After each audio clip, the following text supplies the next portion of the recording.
Hello and welcome if this is your first time here. I'm Garth Allen. This is Racing News Now. And we're joined today by the newest Daytona champion, winner of the ARCA race on Saturday, Corey Heim. Corey, how you doing today, man? I'm doing great. How are you?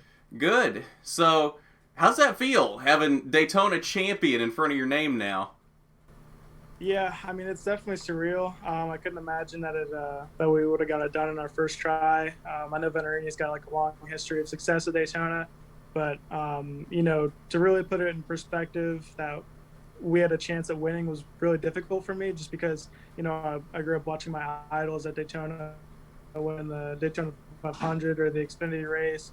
And to imagine myself in that same position, I know it might not be to the extent of the Daytona 500, but just to be a part of that and be a part of that weekend, especially since the ARC race is now a part of that weekend, it's surreal. Like, it's definitely starting to sink in a little bit. I'm just really proud to be a part of Team Toyota and Veteran Motorsports.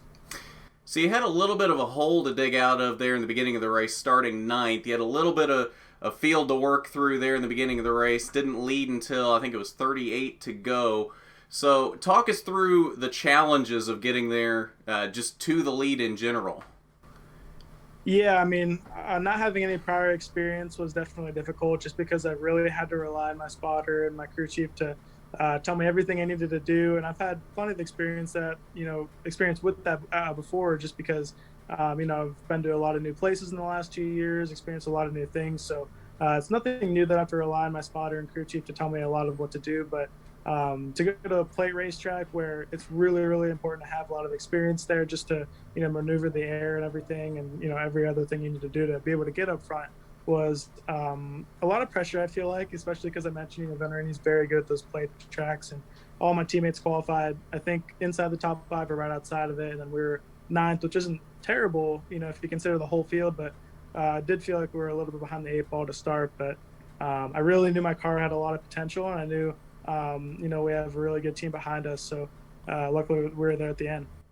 So after you got to the lead there with 38 to go, you never gave it up after that point. Even on that late restart, on the overtime restart, were you a little worried you weren't going to be able to get the jump there on your teammate Drew on the overtime restart, or was that kind of planned that you were going to jump down in front of him and then you were going to settle it in front of yourselves? I really feel like no matter who is on my inside there, like, for whatever reason, generally, like, my restarts are okay, but on Saturday, like, this car launched really, really well on restarts. Like, as soon as I got into the box, whether I was sixth, ninth, whatever, my car would launch really, really great, and I'd be able to pull right to the back bumper of anyone who's in front of me. So even if it wasn't my teammate on my inside, I really was confident that I could clear him. And my teammate did influence which lane I chose, for sure. But regardless of that, I feel like, if I were to start on the inside row and first, I had Brett behind me, who has a lot of experience in those, super speedways as well. So regardless of the circumstances, I was really confident that we could have won the race either way. So there was a lot of talk after this race about the package itself and the kind of product that it gives off. I'm sure you, having won the race, you like the package. But what is your overall opinion of this ARCA Super Speedway package right now? Because it didn't seem like it was very easy to get a run and to be able to make passes.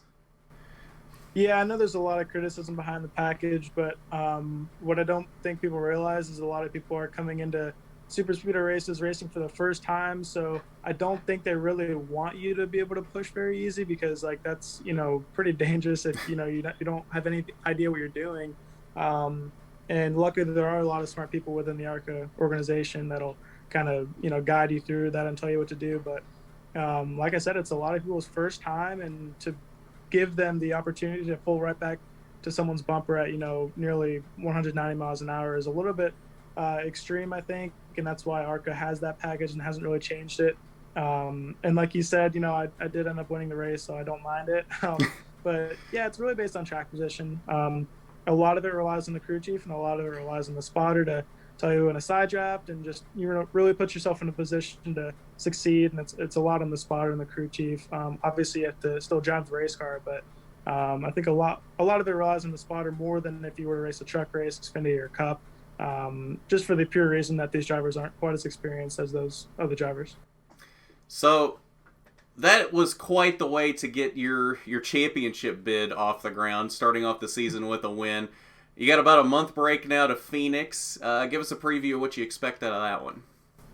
Yeah, it's nice to be able to sit on this race for a while. I mean, I know I already sat on Kansas for a little while, which was nice. Had that off season to kind of reflect on it and celebrate a little bit. And kind of the same deal with Daytona. I have about a month until Phoenix as well. So it's definitely nice, like I said, to be able to sit on it and reflect on it. But, I always want to be in the seat, and I always want to go out there and try to win another race. So and I have no late model races in between too, so it's a little bit weird having a whole month to just kind of sit and prepare for Phoenix. But I think that's good for me just because, I haven't had the best finishes at Phoenix, last year and the year before. So it gives me extra time to prepare and extra time to get ready to try to go win the race. Definitely. All right. Well, that's Corey Heim, your winner of Saturday's Lucas Oil 200 from Daytona. Corey, congratulations on the win, and good luck at Phoenix. I appreciate it. Thanks.